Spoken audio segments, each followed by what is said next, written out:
इसने spontaneity does not predict the spontaneity of the process, ये spontaneity of process के बारे में कुछ नहीं बताता। First law, spontaneity of process के बारे में कुछ नहीं बताता, पहली limitation, does not predict spontaneity of the process.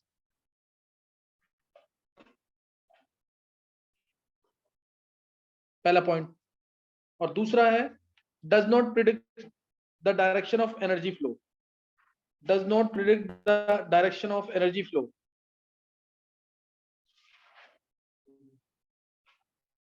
Does not predict the direction of energy flow.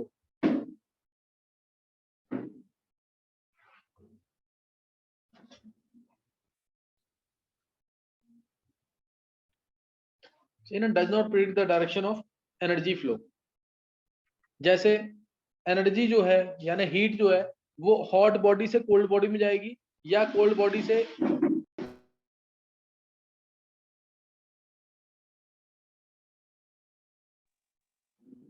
बात समझ नहीं है। पहली की लिमिटेशन है does not predict spontaneity of process, does not predict spontaneity of process. और सेकंड लिमिटेशन क्या है, does not predict the direction of energy flow. जैसे हीट जो है वो हॉट बॉडी से कोल्ड बॉडी की तरफ फ्लो करेगी, हॉट बॉडी से कोल्ड बॉडी की तरफ फ्लो करेगी या कोल्ड से हॉट की तरफ। पानी जो है हिल पे जो है ऊपर से नीचे आएगा कि नीचे, water will flow either up a hill और डाउन ए हिल, इस तरह से नहीं बता पाता कुछ भी। गैसेस भी हाई प्रेशर से लो प्रेशर की तरफ फ्लो करेगी कि लो प्रेशर से हाई प्रेशर की तरफ, इसके बारे में कोई इंफॉर्मेशन नहीं देता है फर्स्ट लॉ। क्लियर है कि नहीं है? तो ये दो पॉइंट याद रखेंगे, does not predict spontaneity of process और second does not predict the direction of energy flow. इसीलिए अब स्पॉन्टेनिटी ऑफ द प्रोसेस के बारे में नहीं बता रहा। इसकी लिमिटेशन को एक्सप्लेन करने के लिए पहले हमें पता होना चाहिए कि स्पॉन्टेनियस और नॉन स्पॉन्टेनियस प्रोसेस होते क्या है, सही ना? Spontaneous and non spontaneous processes.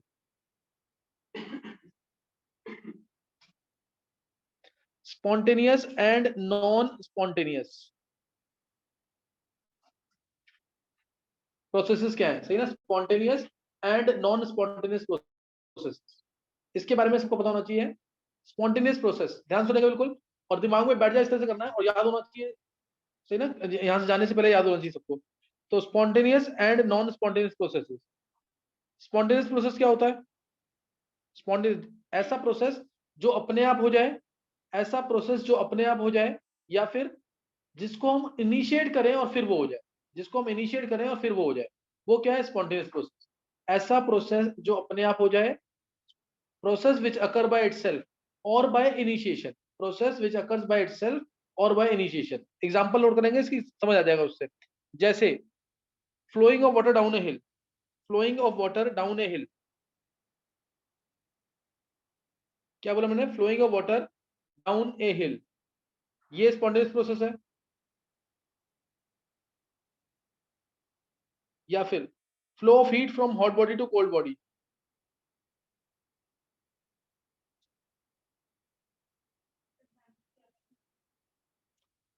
Flowing of, पहला example flowing of water down a hill, water hill से अपने आप नीचे जाता है कि नहीं? तो ये स्पॉन्टेनियस प्रोसेस है। दूसरा एग्जांपल ये flowing of heat from hot body to cold body, flowing of heat from hot body to cold body, कहीं टेम्परेचर ज्यादा है और दूसरी का टेम्परेचर कम है, अपने आप ही हीट फ्लो कर जाएगी। तो सेकंड एग्जांपल ये है इसकी। Third example flowing of gas, gas high pressure से लो प्रेशर की तरफ फ्लो करेगी कि नहीं? हाई प्रेशर है एक जगह, जैसे ही प्रेशर लो होगा गैस क्या करेगी? फ्लो कर जाएगी। समझ गए कि नहीं है? समझ आ गया कि नहीं? तो ये एग्जांपल किसके हैं? स्पॉन्टेनियस प्रोसेसेस के। एक बार दिमाग में प्रिंट डाल लेंगे दोबारा ढंग से। स्पॉन्टेनियस प्रोसेस क्या है और नॉन स्पॉन्टेनियस। स्पॉन्टेनियस क्या है? जो अपने आप हो जाएगा या जिसको हम इनिशिएट कर दें फिर वो खुद होता रहे, जिसको हम इनिशिएट कर दें फिर वो होता रहे। Example flowing of heat from hot body to cold body, second flowing of water down a hill, flowing of gas from high pressure to low pressure, flowing of gas from high pressure to low pressure. तो ये तुम्हें ध्यान रखना इसके अंदर। Next note करेंगे non spontaneous process. Non spontaneous क्या है? ऐसा प्रोसेस जो ना तो अपने आप हो ना इनिशिएट करने पर हो, जो ना तो अपने आप हो और ना ही इनिशिएट करने पर हो, वो क्या है? Non spontaneous. It can not occur by itself और बाय इनिशिएशन, जो अपने आप भी ना हो और इनिशिएट करने पर भी ना हो, that is called as non spontaneous process. उसे क्या बोलेंगे? Non spontaneous. which cannot occur by itself or by initiation, which cannot occur by itself or by initiation, उसे क्या बोलेंगे? Non spontaneous, that is called as non spontaneous process, उसे बोलेंगे non spontaneous. Example, flowing of water up a hill, water अपने आप ही हिल के ऊपर नहीं जा सकता, वाटर अपने आप ही हिल के ऊपर तो नहीं जा सकता ना, flowing of water up a hill, flowing of water up a hill. Second example, second example, flowing of heat from cold body to hot body, cold body से हॉट बॉडी की तरफ हीट कभी फ्लो नहीं करेगी, अपने आप flow नहीं करेगी, सही ना, कोल्ड बॉडी से हॉट बॉडी की तरफ हीट अपने आप फ्लो नहीं करेगी, तो ये एग्जांपल है। Flowing of gas from low pressure to high pressure, gases कैसे फ्लो करती हैं? हायर प्रेशर से लो प्रेशर की तरफ, तो लो प्रेशर से हाई प्रेशर की तरफ गैस फ्लो नहीं करेगी, लो प्रेशर से हाई प्रेशर की तरफ गैस फ्लो नहीं करेगी। समझ आ गया? मैंने टॉपिक तुम्हें बताया spontaneous process, non spontaneous process. एक बार जल्दी से सुनेंगे दोबारा, फिर मैं आगे एक्सप्लेन कर रहा हूँ। स्पॉन्टेनियस प्रोसेस क्या है? जो अपने आप हो जाए, या जिसको इनिशिएट कर दें और फिर हो, और जिसको इनिशिएट करें और फिर हो, अपने आप हो जाए, जैसे हिल से वाटर जो अपने आप नीचे आ जाएगा, हीट जो है अपने आप ही हॉट बॉडी से कोल्ड बॉडी की तरफ फ्लो करेगी, गैसेस जो है हाई प्रेशर से लो प्रेशर की तरफ अपने आप जाएंगी। इनिशिएट करने वाला लाइटनिंग है, कैंडल, कैंडल को एक बार जला दिया तो क्या होगा? कैंडल कंटिन्यूअसली लिट करती रहेगी ना, तो इसलिए ये क्या है? Spontaneous process. ये क्या है? स्पॉन्टेनियस, जो अपने आप हो जाए, जिसको एक बार इनिशिएट कर दिया और होता रहे। और नॉन स्पॉन्टेनियस, जो अपने आप भी ना हो और इनिशिएट करने पर भी ना हो, तो वो non spontaneous. Example, flowing of water up a hill. अब स्पॉन्टेनियस, नॉन स्पॉन्टेनियस मैंने तुम्हें बता दिया। अब ध्यान देंगे एक बार, इंपॉर्टेंट चीज यहाँ पे बहुत इंपॉर्टेंट चीजों की ध्यान सुनेंगे। जैसे अगर मैं बोलता हूँ, तुमने बोला स्पॉन्टेनियस प्रोसेस कौन सा है? Flowing of water down a hill, water hill से नीचे आ रहा है, वाटर हिल से नीचे आ रहा है, तो इसमें वो एनर्जी लूज कर रहा है कि गेन कर रहा है? लूज कर रहा है ना। हिल से जब नीचे आ रहा है तो काइनेटिक एनर्जी भी होगी, और कुछ हाइट है वाटर की तो पोटेंशियल एनर्जी भी होगी। नीचे आएगा जब, तो क्या होगा? नीचे आएगा तो पोटेंशियल खत्म हो गई, हाइट खत्म हो गई ना, पोटेंशियल खत्म, और काइनेटिक भी ऑलमोस्ट क्या हो गई? खत्म हो गई। नीचे आ गया तो काइनेटिक कम हो जाएगी, समझिए, काइनेटिक भी खत्म हो गई। तो इसका मतलब वो वाटर नीचे क्यों आया? एनर्जी लूज करने के लिए, उसकी एनर्जी ज्यादा थी, उसने एनर्जी लूज की, स्टेबिलिटी गेन की, इसीलिए नीचे आ गया। बात समझ आ गई कि नहीं है? यानी जो सिस्टम, जो प्रोसेस एनर्जी लूज करते हैं वही स्टेबल होंगे। बात समझ आ गई कि नहीं है? वाटर जो एक सिस्टम था वो एनर्जी लूज करके नीचे आया, यानी ऐसे प्रोसेस ही स्पॉन्टेनियस होंगे which can lose their energy. बात समझ आ गई कि नहीं? कोई डाउट तो नहीं है इसमें? Flowing of heat from body to cold body, ये भी हीट रिलीज कर रहा है ना प्रोसेस। हीट कैसे फ्लो करेगी? हीट हीट जो है हॉट बॉडी से कोल्ड बॉडी की तरफ फ्लो कर रही है, कैसे? एनर्जी रिलीज करके, एनर्जी को रिलीज करके। यहां से ये पता लगा कि जितने भी एक्सोथर्मिक प्रोसेसेस हैं, क्योंकि एक्सोथर्मिक प्रोसेस क्या करते हैं? हीट रिलीज करते हैं। जितने भी एक्सोथर्मिक प्रोसेस है सिर्फ वही स्पॉन्टेनियस होंगे, बाकी नॉन स्पॉन्टेनियस होंगे। ये बात समझ आ गई कि नहीं? इसमें कोई डाउट तो नहीं है इसमें? चलो, अब इसके अंदर तुम्हें डाउट नहीं है ना? अब देखो, ध्यान देना। अब मैंने जैसे प्रोसेस लिया, H2O लिक्विड से H2O gas, evaporation of water, delta H इसका पॉजिटिव है कि नेगेटिव है? ये प्रोसेस एंडोथर्मिक है एक्सोथर्मिक है? H2O लिक्विड से H2O गैस, डेल्टा एच इसका पॉजिटिव है कि नेगेटिव है? एंडोथर्मिक।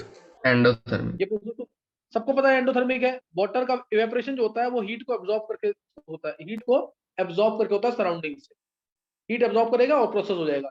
तो ये इवेपोरेशन ऑफ वाटर तो स्पॉन्टेनियस है, नॉन स्पॉन्टेनियस है? ये अपने आप होता है ना प्रोसेस, तो ये तो स्पॉन्टेनियस है। ऐसे ही melting of ice, melting of ice ये भी अपने आप होता है कि नहीं? फेस चेंज हो रहा है, सबको पता है लिक्विड से गैस बनना है वाटर का अगर, तो 373 केल्विन पे होगा, यानी 100 डिग्री सेल्सियस पे। और H2O सॉलिड से H2O लिक्विड बनाना है इक्विलिब्रियम पे, यानी फेस चेंज होता है वो कांस्टेंट टेंपरेचर पे होता है, दैट इज 273 केल्विन, यानी 0 डिग्री सेल्सियस, 0 डिग्री सेल्सियस पे आइस मेल्ट करेगी। तो ये दोनों प्रोसेस एंडोथर्मिक है, लेकिन क्या है? स्पॉन्टेनियस है। दोनों प्रोसेस क्या है? ये क्या एनर्जी लूज कर रहे हैं, ये क्या एनर्जी रिलीज कर रहे हैं? मैंने भी तुम्हें पीछे क्या बोला था? जो सिस्टम एनर्जी लूज करेगा वही स्पॉन्टेनियस है, जो सिस्टम एनर्जी लूज करेगा वही क्या है? स्पॉन्टेनियस है। लेकिन ये दोनों प्रोसेस ऐसे हैं जो एनर्जी को, हीट को गेन कर रहे हैं, और लेकिन तब भी क्या है? तब भी ये स्पॉन्टेनियस है। यानी कोई ना कोई और फैक्टर होगा जरूर इसके अलावा, एनर्जी फैक्टर के अलावा। मैंने बोला जो सिस्टम एनर्जी लूज करेगा, यानी पहला फैक्टर तुम्हारा था minimum energy factor, minimum energy. ऐसा सिस्टम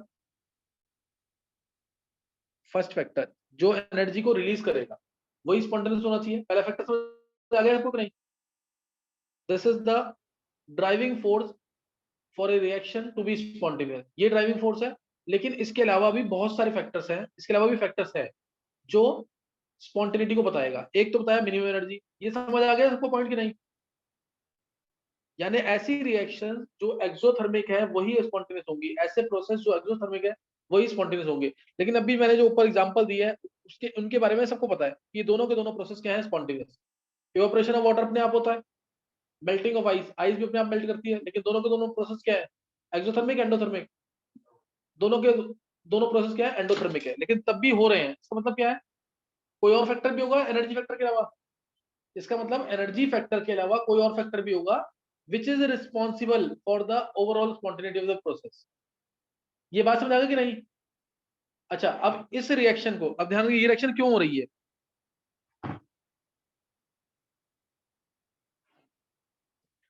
क्या रीजन है रिएक्शन हो रही है?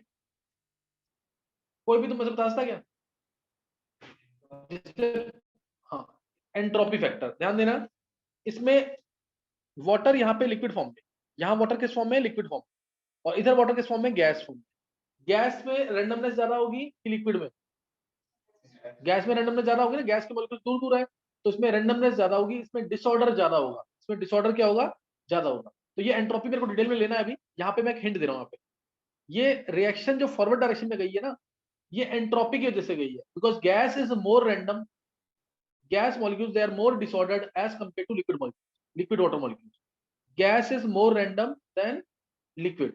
डेल्टा एस अगर मैं बोलूंगा ना, एंट्रोपी मैंने तुम्हें बता रखा है, किससे नोट करते हैं, एस से।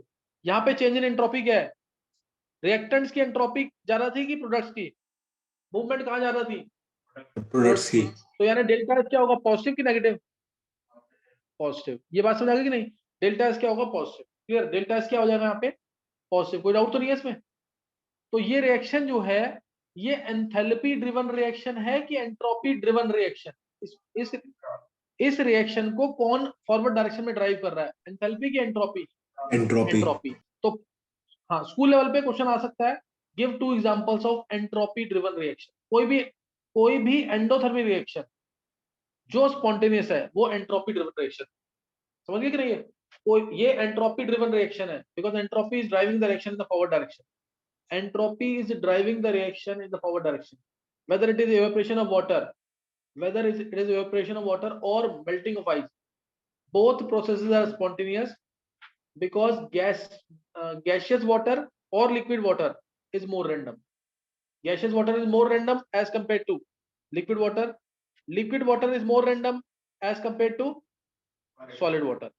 समझ गए कि नहीं है? इसलिए दोनों प्रोसेस हो रहे हैं। कौन सा फैक्टर फेवर कर रहा है, रैंडमनेस फैक्टर। डेल्टा का साइन दोनों में पॉजिटिव होगा, ये समझ आ गया कि नहीं? Sign of delta S will be positive in both the cases. इसमें डाउट तो नहीं किसी को?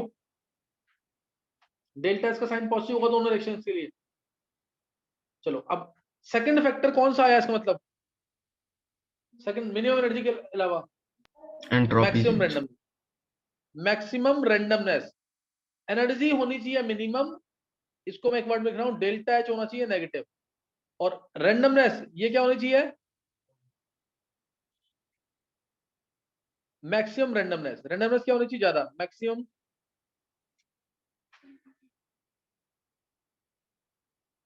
रैंडमनेस। इसको भूलना नहीं, डेल्टा एस होना चाहिए पॉजिटिव किसी भी प्रोसेस को। ये ऐसे प्रोसेसेस हमेशा स्पॉन्टेनियस, ऐसे प्रोसेसेस क्या होंगे, हमेशा स्पॉन्टेनियस। क्या होना है, मैक्सिमम होनी चाहिए रैंडमनेस, और एंट्रोपी होनी चाहिए, एंट्रोपी डेल्टा एस होना चाहिए पॉजिटिव, रैंडमनेस होनी चाहिए ज्यादा।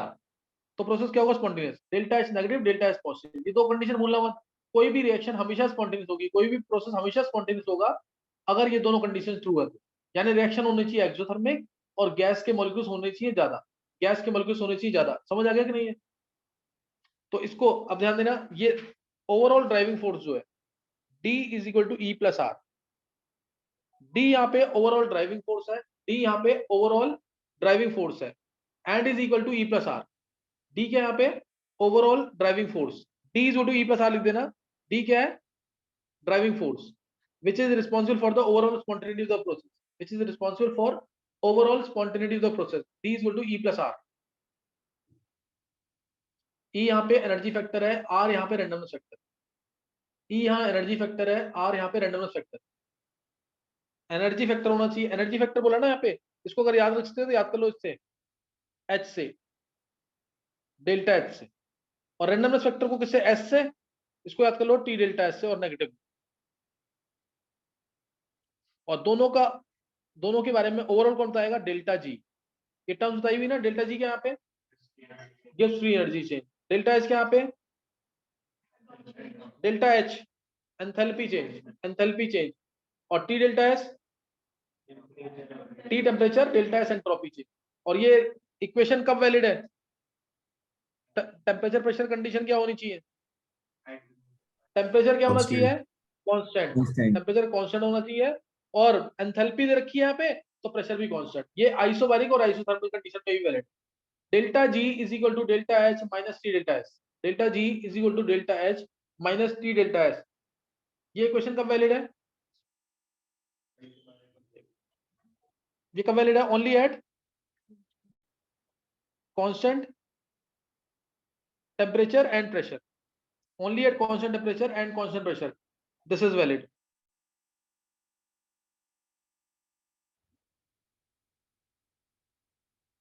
समझ गए कि नहीं, है एक बार यहाँ तक रिवाइज करना।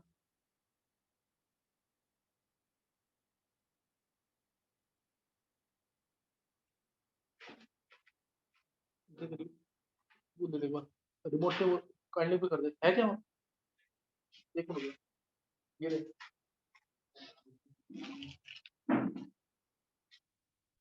ये भी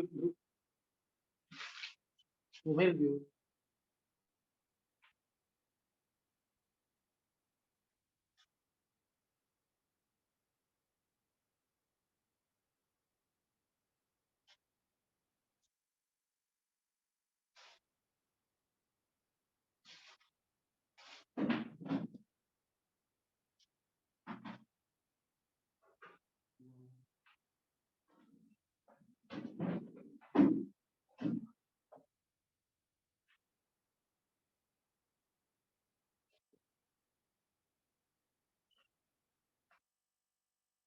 सही है, ये ध्यान रखना, delta G is equal to delta H minus delta H जो है, ये वैलिड कब है, only at constant temperature and constant pressure, यानी आइसोबारिक और आइसोथर्मल कंडीशन होगा तो ही वैलिड है। आइसोबारिक और आइसोथर्मल कंडीशन होगा तो ही ये इक्वेशन वैलिड है। एंट्रोपी ड्रिवन रिएक्शन की एग्जांपल समझ आ गई है, जो एंडोथर्मिक रिएक्शन है और स्पॉन्टेनियस है, वो क्या है, entropy driven reaction.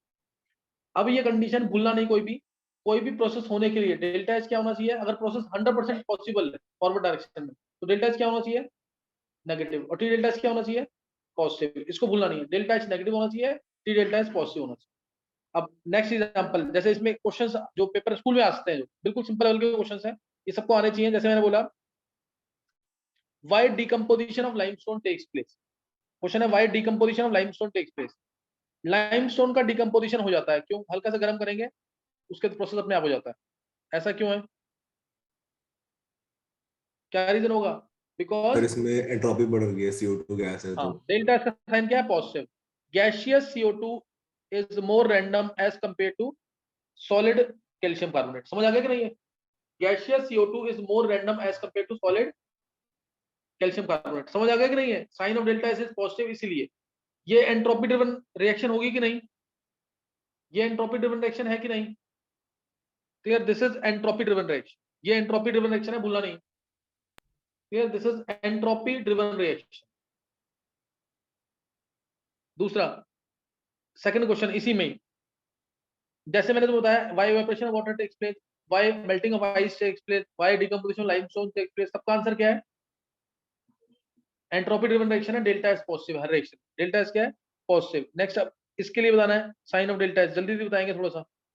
Why dissolution of common salt takes place, या why dissolution of ammonium chloride takes place, though the process is endothermic, process endothermic है और तब भी हो रहा है dissolution of ammonium chloride, aqua solution में डाला, NH4 प्लस बना प्लस Cl नेगेटिव बना, प्रोसेस हो गया, क्यों हुआ ये, NH4 प्लस एक्वस फॉर्म में है, Cl माइनस भी एक्वस फॉर्म में है, क्यों हुआ ये प्रोसेस, एंट्रोपी ड्रिवन रिएक्शन है कि नहीं है? NH4Cl क्या है? सॉलिड। बना क्या? NH4 प्लस भी एक्वस फॉर्म में, Cl माइनस भी एक्वस फॉर्म में, because ions in aqueous form are more random as compared to solid ammonium chloride. Process तो एंडोथर्मिक है ना, ये हीट एब्जॉर्ब करके हो रहा है, लेकिन तब भी ये प्रोसेस हो रहा है, किस वजह से हो रहा है समझ आ गया कि नहीं? Entropy driven reaction. ये 4 क्वेश्चन स्कूल में पूछे जाते हैं, चारों नोट कर लेना। Why'd dissolution of common salt यानी NaCl या why'd dissolution of ammonium chloride takes place, though the process endothermic, though the process endothermic. Reason समझ आ गया इसका कि नहीं? रीजन को समझ आ गया कि नहीं? Entropy driven reaction, delta S क्या है? पॉजिटिव। एंट्रोपी ड्रिवन रिएक्शन है, डेल्टा एस है पॉजिटिव। नेक्स्ट नोट करेंगे और एग्जांपल्स इसकी। नेक्स्ट एग्जांपल इसकी, जैसे मैंने बोला N2 + 3H2 gives 2NH3, N2 gas, H2 gas, 2NH3 gas plus heat, plus heat. अब बताएंगे डेल्टा का साइन क्या होगा इसके लिए? डेल्टा का साइन क्या होगा?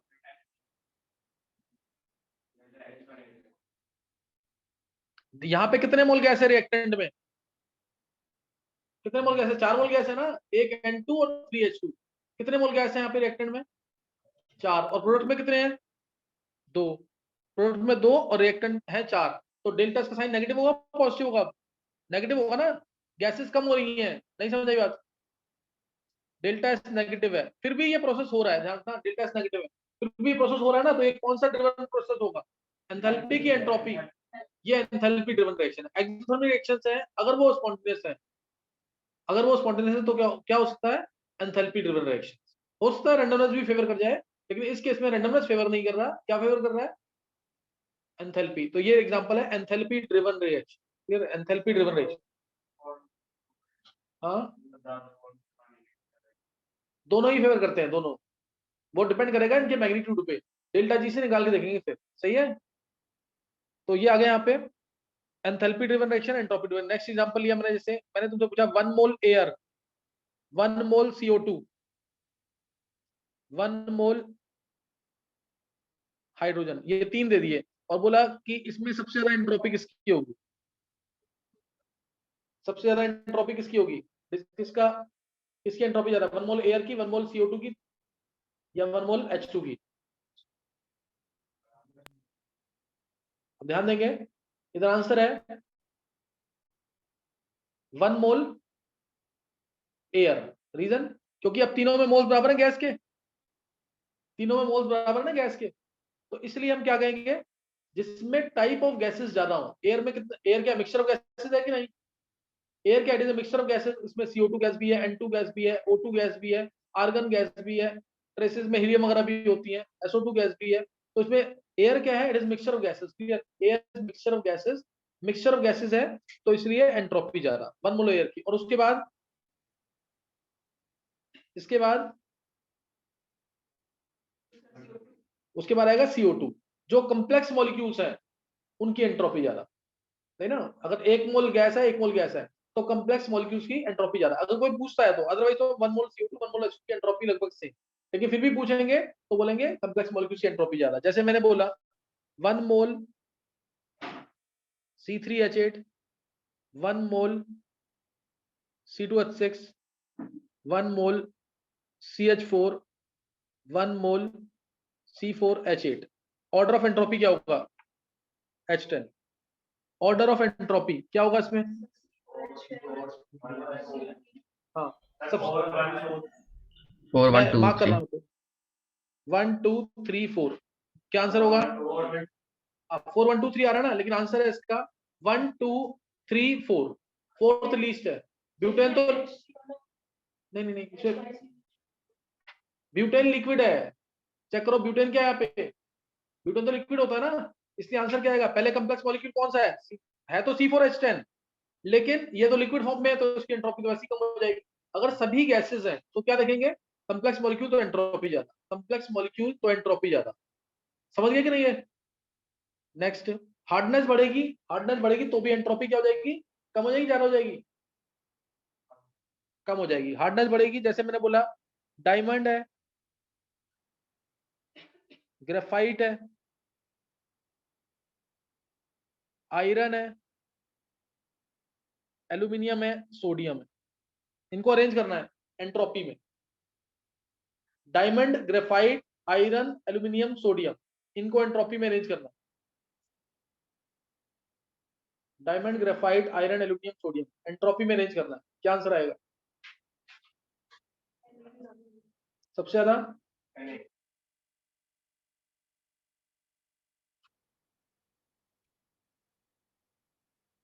पूरा आंसर बोलना किसी को? बोल अर्जुन।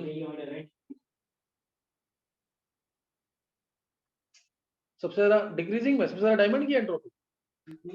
सर 2 5 3 4 1। और कौन बताएगा?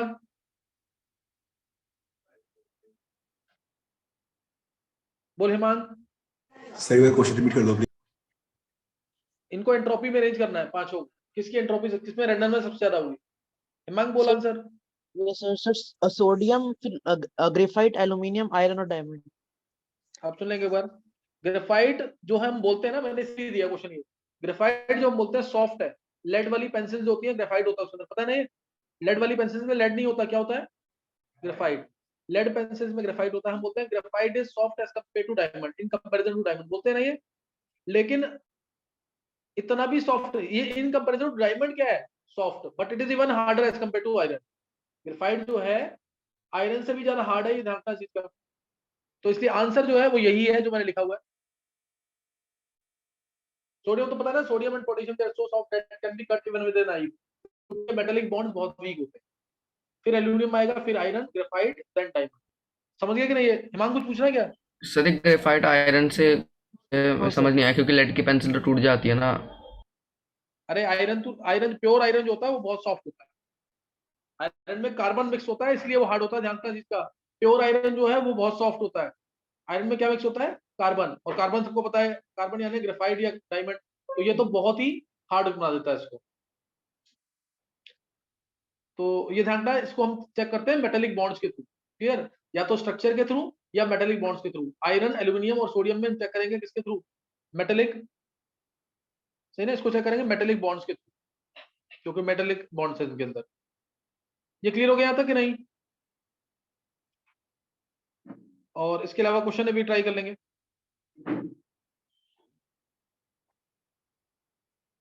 जैसे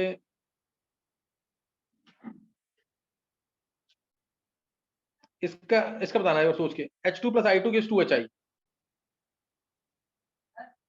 इसका बताएंगे, सही ना? एंट्रोपी बताएंगे और एक बार रिजॉइन कर लेंगे।